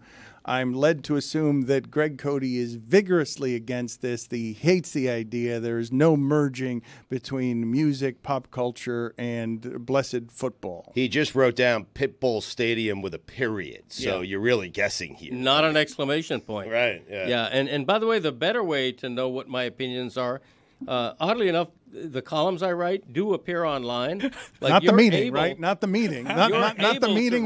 But not the meeting. 7:45. He was there. I have to subscribe to the Miami Herald. That's correct. Okay, just Yeah, not the here's meeting. what you do: take out a loan and subscribe to the Miami Herald. Right, but not the meeting. Okay. Not in the meeting before the show. I think the Pitbull FIU alliance is great for both, especially for FIU. My first impression when I read about this business deal was I couldn't believe FIU wasn't paying Pitbull. I can't believe Pitbull is actually giving $1.2 million a year to FAU, because Pitbull, if anything, he FIU. is demeaned by this relationship because FIU is associated with losing. For FIU, it's great. Pitbull Stadium is a great name for a stadium, and it raises the esteem of FIU football. I think it's wonderful for them. I don't see a negative in it, and it's also a declaration by FIU that, and Mike's going to laugh, they're not ready to concede the 305 to the University of Miami.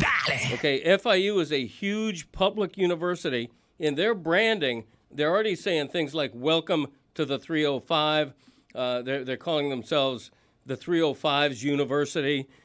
So they picture their vision is someday we're going to be huge. Now, granted, they need to start winning for any of that to take place. They're not 9-33 or something. No, they've been terrible lately. Do you think FIU can be a sleeping giant, though? To your point, Yes. if they have the right coach in there that galvanizes, recruits, and builds on that program, Yes. they're I think. I don't take offense to them, even though they don't have Miami in their name. Although I do think that when I was younger, there was always talk that they might become Miami State University one day because you don't really see any major programs with international in their name. But Miami's not a state, though. I'm just saying it's Florida State. I understand, but you can have Memphis. I'm wearing a Memphis poncho right now. They used to be Tennessee State University. They are a state school. You can be a state school and proudly boast a city. Just weird. But okay.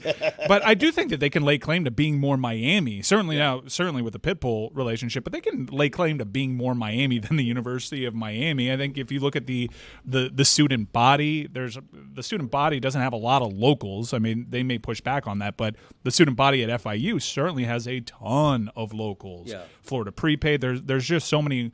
There's so many paths to get to that state school down here. So I think if they make smart decisions, they can certainly be in that mix. And I wouldn't be surprised if 10, 20 years down the line, and look, this is a school that the last time they went on a field against the University of Miami beat them. So I do think that this is a school with a high ceiling. I really do. And the Pitbull Alliance is visionary, I think. I think it speaks to their high goals vis-a-vis the relationship in the 305 with UM. Please stop doing that, Chris. I need you to. It's very distracting. I need you to stop that. It's annoying. It's bothering me. Please. Hit it. He was sending me. I was even signaling to him. Over two. You know a joke is obvious when Greg Cody's in on it and he's shouting at his son, go ahead and do it. Hit it. No, that's enough. You're 0 for 2 on Cody setups today. Seriously, never play it again. Yeah, don't do that anymore. It's annoying. It's obviously annoying. I don't think that Pitbull Stadium is a great name for a stadium. I think the Pit. That's better, and I'm guessing that's what they'll end up doing with it. They've announced that probably, but you said Pitbull Stadium is a great name for a stadium. I think it is. Yeah. I think it conveys toughness.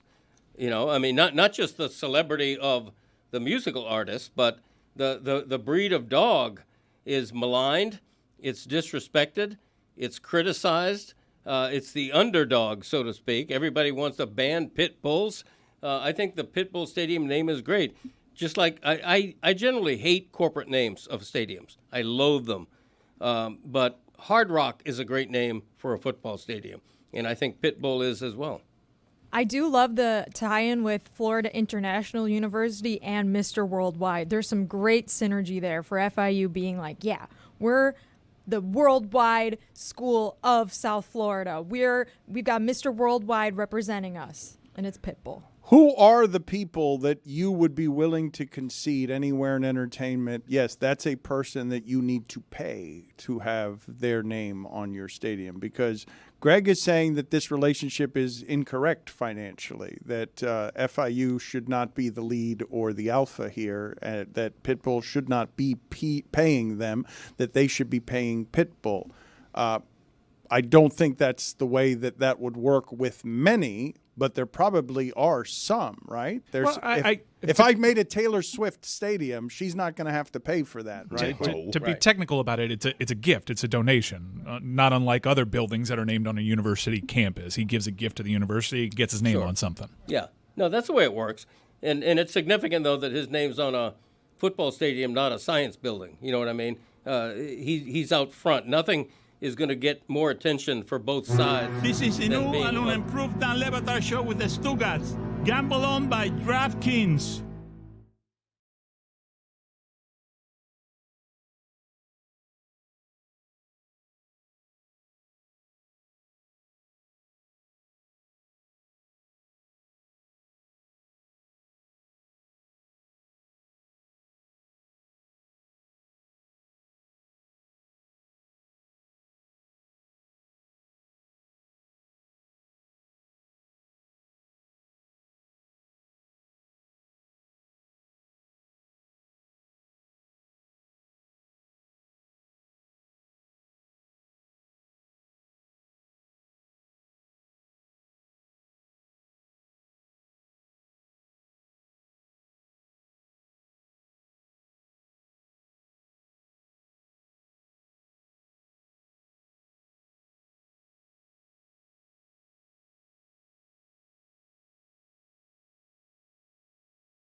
You guys know what that means.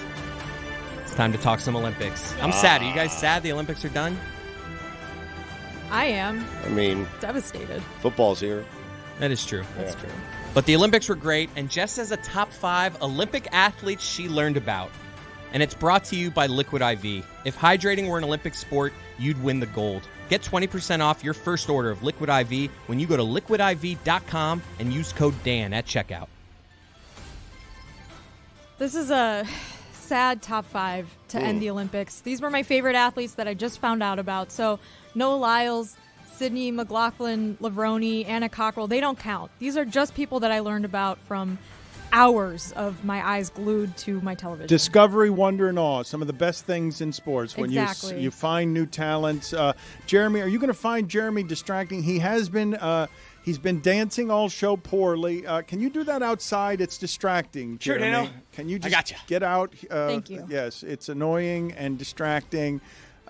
Raygun, the Olympic breaker, I hope she's on your list, or she would qualify We'll for see. your list, I certainly suppose. did not know who she was before the Olympics. Mm-hmm. We have one OLI, Gabe Medina, the Brazilian bronze medalist shortboard surfer, went viral in that photo of him above the wave with his surfboard. What a moment in these Olympics. That seems like it was 7 months ago. It really does. And so far away in Tahiti. I hope that if they do figure out surfing in LA 28, they're able to do it all locally so the athletes can actually stay in the Olympic Village, which I think is the plan.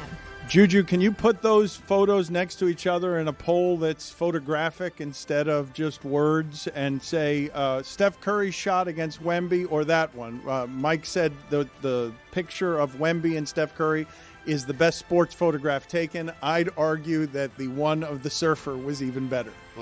Number 5, Yusuf Dikeç, the Turkish world champion sports shooter, 51-year-old. He medaled silver, but no one cared because he won a gold in our hearts at the 10-meter air pistol mixed team event. The Turkish guy stole that. The Turkish guy, 51-year-old guy with I the also hand in learned his name jeans. today. Number 4, Mondo Duplantis, the Swedish-American pole vaulting champion, world record holder, had a pole vault off with the American who came in silver. We all found out at the same time the Swedish guy was actually born in Lafayette, Louisiana. Really pissed off Greg and Stu, but he was a real winner at the pole vaulting event. And then he did the Turkish guy's celebration when he won, which was legendary. Do you think that most people are still referring to these people, some of these people they're discovering, as the guy from that country or the woman from that country instead of by their name, correct? I think Mondo's got an advantage that his name is so cool that It's everyone easy. knows it's Mondo now. Mm-hmm. And I'll not forget Mondo. Yeah. If I forget Mondo in 4 years, play this back to me. Okay. You think that 4 years from now, all right, put it in the calendar, please. We're going to quiz. 4 months. Well, because it was a few years ago that you said you would never forget a shot in a college basketball game that knocked off UConn. And I don't think you can name the teams, even though I just said one of them in the sentence. Oh, man. Tennessee? No. You said you'd never forget that shot by that player. You'd never forget her name. Yeah.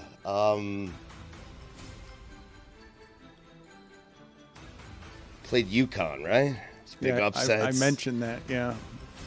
Ooh. South Carolina. There you go. No, Yeah. it wasn't South Carolina. I thought it was. Oh, that's a fine. Mississippi It State. was definitely Mississippi State. It was the Rebels? I thought it was South Carolina, No, too. the Bulldogs. Fine I for me. Though I do have to issue an apology to famous HBCU Tennessee State. Memphis was once known as West Tennessee State, then later Memphis State. A lot of reincarnations there. Okay, got it. Tennessee State is also the Tigers, also blue and white, but not Memphis. Got it. A lot of corrections today. Yeah. There will be more. However, it is very common for a city to be referred to as a state school. Fresno State, Boise State, You're Wichita right. State. Yes. Number 3, Raygun. Oh, wow. Raygun makes the list. Congratulations. She's got a PhD in cultural studies. She was the best breaker from Australia, allegedly. There's all sorts of conspiracy theories about if this was part of some sort of like social experiment that she will now be writing about in a future dissertation.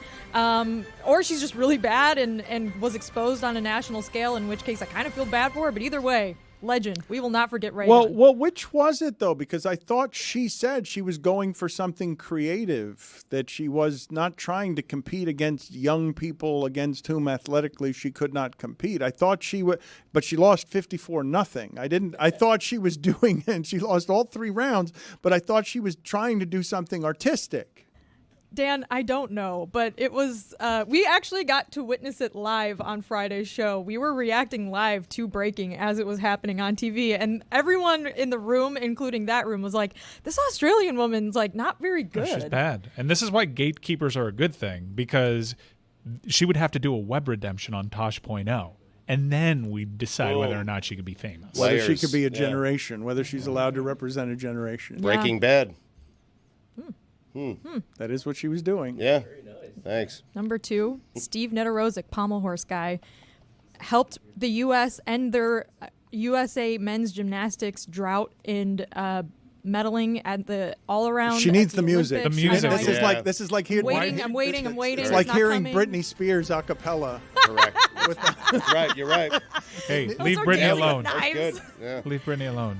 Love that woman. Anyways, Greg claimed that she shouldn't be allowed to, or he shouldn't be allowed to celebrate, and the team shouldn't be allowed to celebrate their bronzes, but they did, and he will forever be known as Pommel Horse Guy, and I miss him already. And number 1, somebody beats Pommel Horse Guy. There was this player in the Olympics. Have you guys heard of Steph Curry? He was amazing. I have never heard of this guy Dude, before. that guy could shoot. He had 4 3-pointers in a row to beat France in the men's basketball final. Absolutely remarkable. What an athlete. The way that you guys describe that is funny. Imagine if you tuned into France and they had someone shooting like Steph Curry that you'd never heard of. Yeah. You'd be like so confused. By the way, French Ben Wallace has like a $2.5 million buyout from Real Madrid. So some NBA teams reportedly sniffing around that. Well, his name is Yasabelli. And I trust you. I'm not sure. I was asking. It was with a question. It was with a question mark. It was Yasabelli, Yababelli. No, it's Yabusele. I was calling him French Ben Wallace the entire time at the bar. It's hard to hear. What I noticed, it wasn't just the dunks that I was noticing. It's his lower body seems to be a lot larger than most lower bodies I've seen playing basketball. So it was a little confusing when I'm watching a player. I'm like, why isn't he in the league if he's dunking on LeBron? Well, he might be. Hey, that didn't happen. Yeah, you guys said that wasn't as bad as I thought it was, and I thought it was every bit as bad. I've never seen LeBron postered like that by anybody in this country. Wait, who said it wasn't bad? No, they were telling me he was trying to get the charge, and it isn't what it looked like. This is what they were saying to me yesterday, and I'm like, I think it's every bit as bad as it looked, and I think it's the first time I've ever seen LeBron postered like that. It only looks bad because you never see LeBron get postered, but I've seen worse. I've seen it the last few years. You've seen it a few times the last few years because obviously that's the only place that his game has, to the eye, diminished is on defense, where he looks a little more lumbering. And dunks get to live forever. It doesn't matter if it happens in a win or a loss. Sometimes all that people remember is the dunk. I remember when LeBron dunked over John Lucas. That was in a game that they lost. I believe Chris Bosh cried after that game, but we remember the dunk. If the U.S. doesn't win this game, this 100% becomes the image of basketball in this tournament for the men's team. But obviously they won, so we can let it go. We can remember the John Lucas dunk because LeBron jumped over an NBA player. That's different. Physically jumped over the entirety of his body in order to dunk. It wasn't a human being during a game, not during like a dunk contest, during a game. So did Vince Carter, right? Part of what's memorable about that play to me is that none of us had ever heard of the guy dunking over him, and the guy dunking over him physically didn't look like the most athletic guy on the court.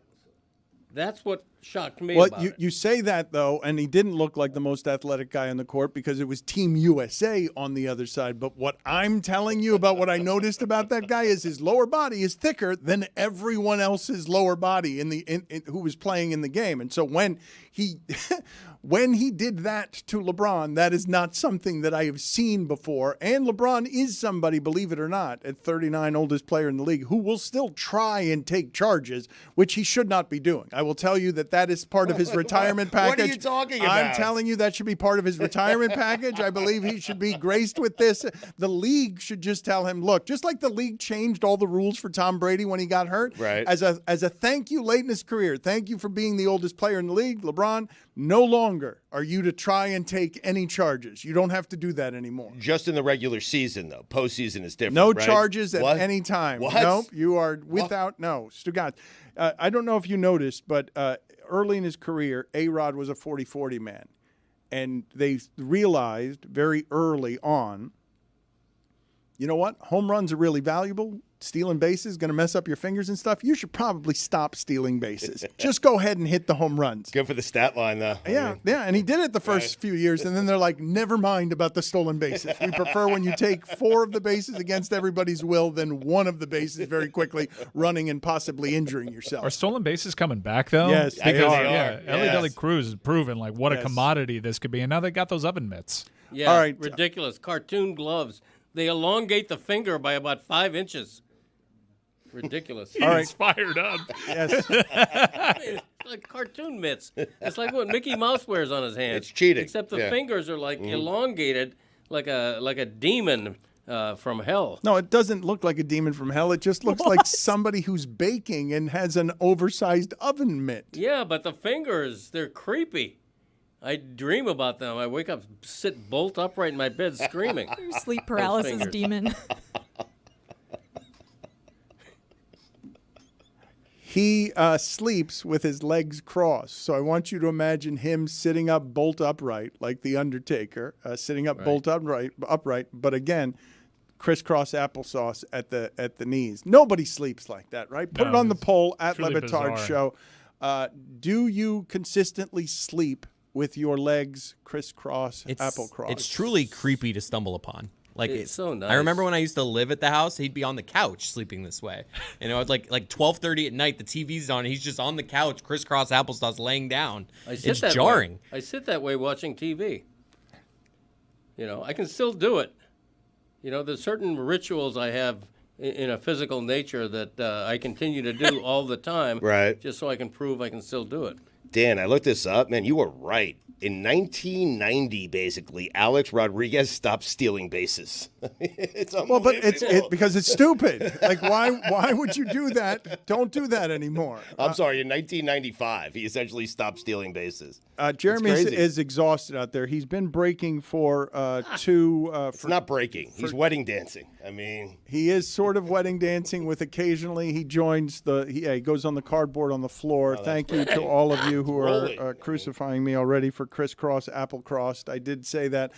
Jeremy, can you please go to the board behind you there because Yeah, Dan, I got it. Okay, that's a little bit much. Sorry. Okay, it's a little too breathy. A little. We need that to be. Sorry, I feel like I'm gonna pass out a little. Dial it down. I mean, not surprisingly, let's zone in on that board that Jeremy has, and remember, Jeremy, we have an audio audience as well, so you're gonna have to describe or give some play-by-play of what's on that board. You got it. Jeremy, not surprisingly, has returned from vacation, and he is here after missing 2 weeks of the Olympics on air. He is desperate to have a microphone and explain to us why it is the Olympics were all about the Miami Heat, how the Olympics affected the Miami Heat. So can you please help me with what it is it says on that board? Please, a little less breathy. It's too much.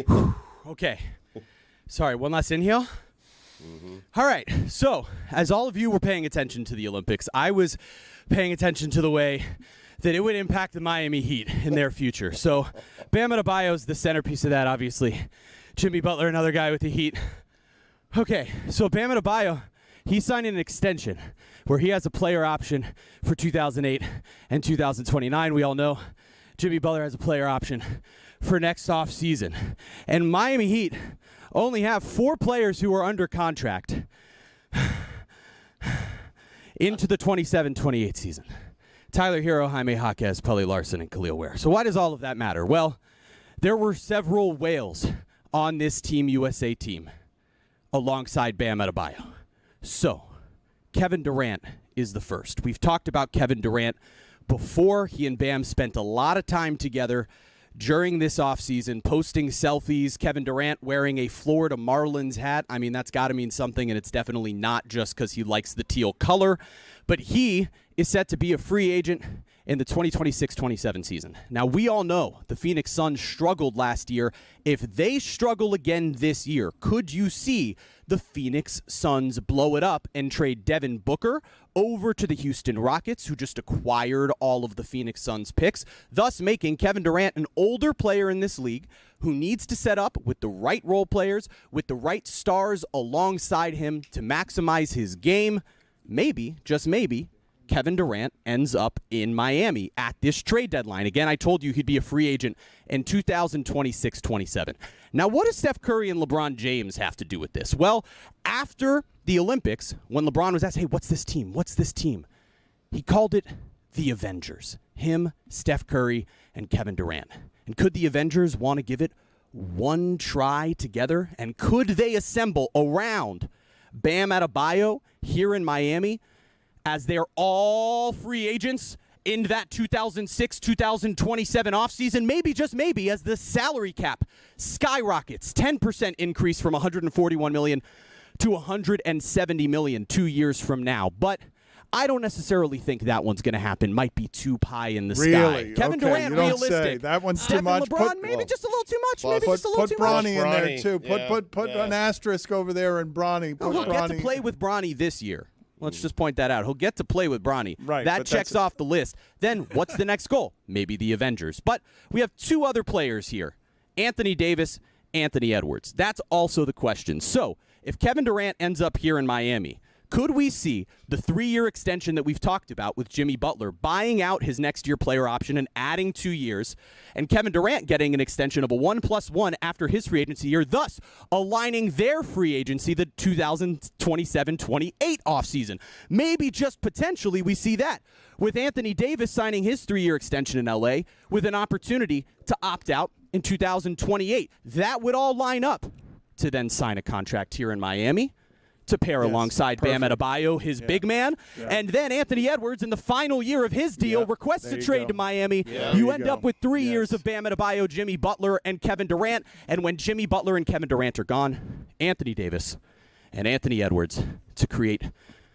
a second dynasty. All right, go ahead and sit in the penalty box. Fair. Just for those of you, you got Anthony Davis's body holding up quite a bit. Yeah. Well, that's why financials will work, because he might not be worth all that much money by then. He's very good at that. I mean, send him to the penalty box. He's very good at breaking that stuff down. Make it happen, Pat. He's very good at making sure that you know that the next Heat team will be just Team USA.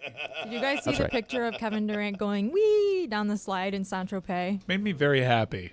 It was cute. Yeah, I want him to be happy.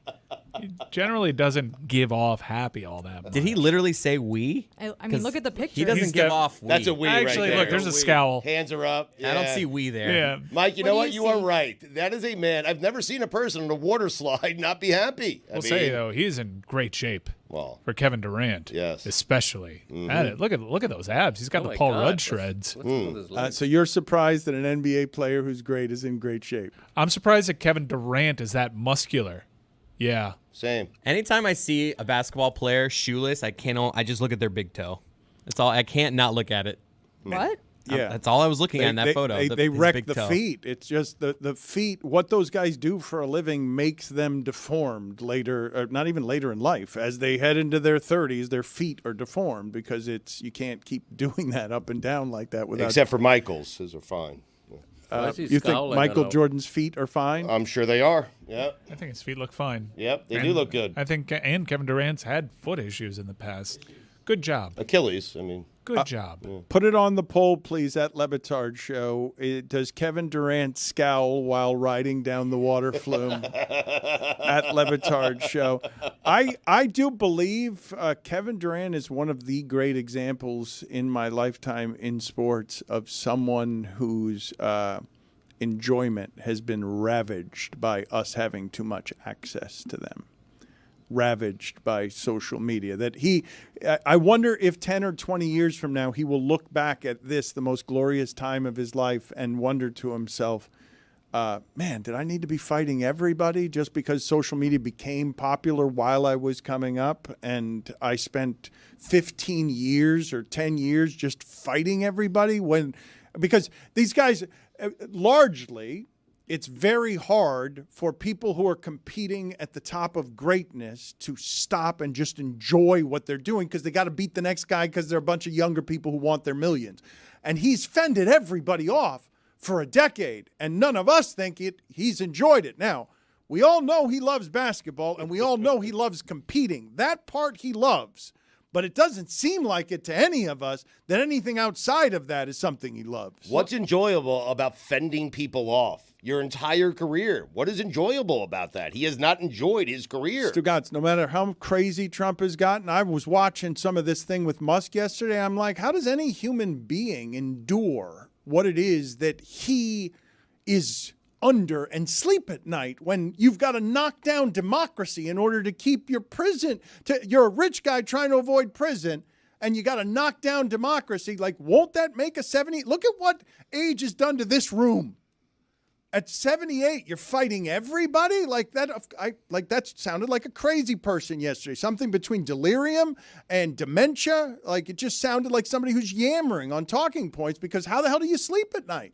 I don't really know Kevin Durant's personal life enough to know like if he's happy or not, but like he seems like someone that cares a lot about basketball and has been very successful at it and has made a lot of money. So I don't think we can assume that he is like some very depressed guy just because he's tweeting like dunks on Dennis Schroeder after winning the gold medal. Like I think a lot of people actually find that pretty amusing and funny and like proof that he can laugh at like some of the absurdity of NBA Twitter and some of the comments around him. Jessica, I'm not assuming depression. I'm not making synonymous with depression a joylessness. I'm saying that I don't get joy from living off of him. I'm not making him sad. Just I don't. You guys said he was sad going down the slide where it looked like a we. Like you don't put your hands up on the slide if you're sad. I didn't see a we. There were a lot of false accusations. We chief among them, because that is not a face that is saying we. It might be saying yes in the French, arms are saying but we. it is not saying we. Arms say we. The arms are saying. Thank you, Greg. The arms are saying we. I see with the arms like I see everyone else doing this. Yeah, so but the face is saying get me off the slide. Right. I mean, very much